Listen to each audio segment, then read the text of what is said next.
Lula me dizer naqueles nossos almoços, jantares, restaurante, em hotéis, na casa dele, no meu gabinete, onde a gente marcava para comer 10 anos de refeições e conversas.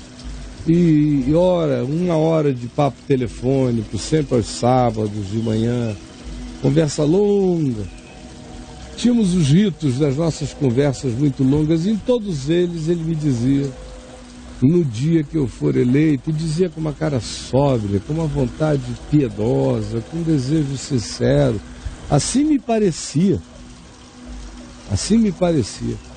Caio, ele não me chamava de Caio, de fato ele me chamava era de pastor ou de reverendo.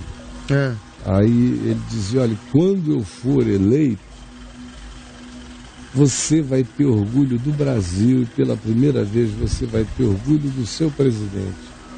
Porque eu não serei um presidente para fazer conluio com a maldade, nem com a corrupção, nem com o partidarismo, nem com o próprio PT. Eu vou agir conforme a minha melhor consciência. Se eu tiver que ter um lugar na história, eu queria que o Brasil tivesse uma espécie de Mandela brasileiro com uma respeitabilidade mundial. Ele me disse isso muitas vezes. Até aquele dia, em maio de 1998, em que ele estava me esperando na minha sala, juntamente com um amigo dele, que ele não via há 20 anos, e que também era meu amigo.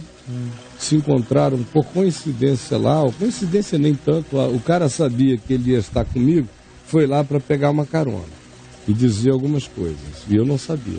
Então eu fui ao banheiro, quando volto, estão os dois conversando, e o Lula vem, me fala um palavrão, que era uma coisa, é muito comum nele, ele é muito desbocado, mas em relação a mim ele era extremamente reverente.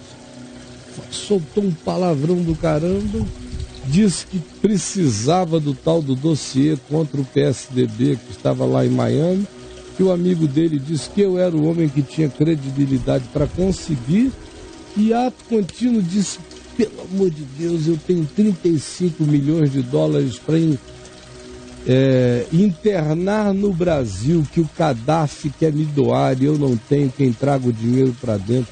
Será que um amigo seu, empresário, não faria isso por mim, reverendo?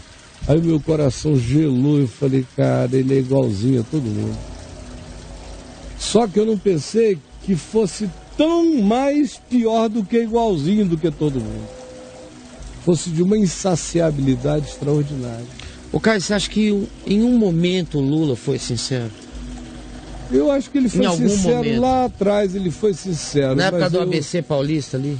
Antes, bem no início. Mas eu acho que um monte de gente já começou a se separar dele bem antes, porque começou a ver que ele não era essas coisas.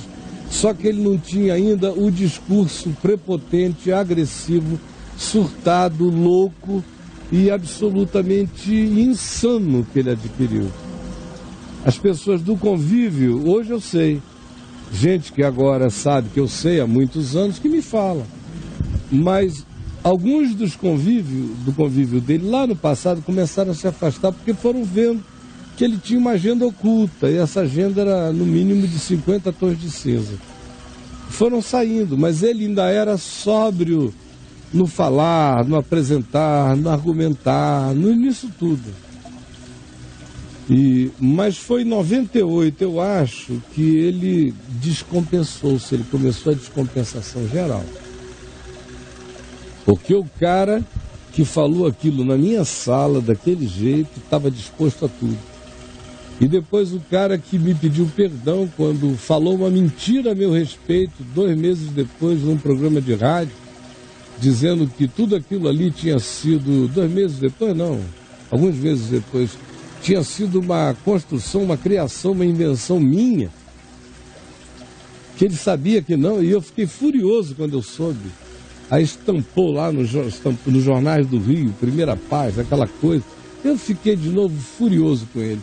Liguei para a casa dele, a Marisa atendeu, trocou de número, Caio, me deu o número novo, liguei para ele, ele atendeu, falei: olha, você é um sem caráter, Lula. Você é um macunaíma, para não te dizer qualquer outra coisa horrível. Como é que você que sabe disso mente desse jeito? Aí diz, não, é que eu fui apanhado de surpresa e para eu não me incriminar, o primeiro nome que me veio à cabeça foi você. Ele falou isso? Para mim. Para mim. E ainda disse, por favor, desliga, eu te ligo de um outro número porque isso não é seguro.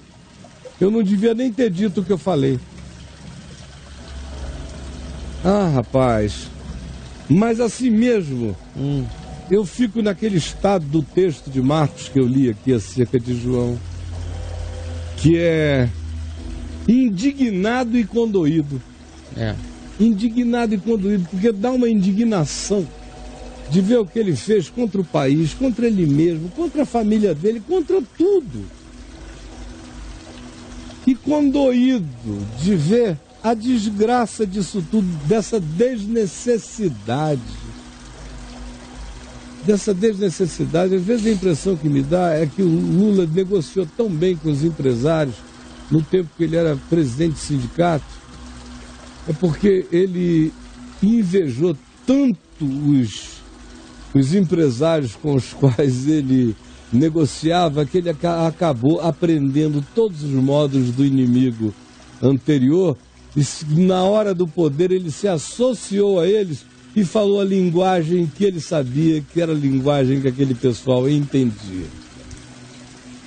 Por isso ele se tornou também uma espécie de papa de um grupo expressivíssimo das maiores fortunas empreendedoras do país.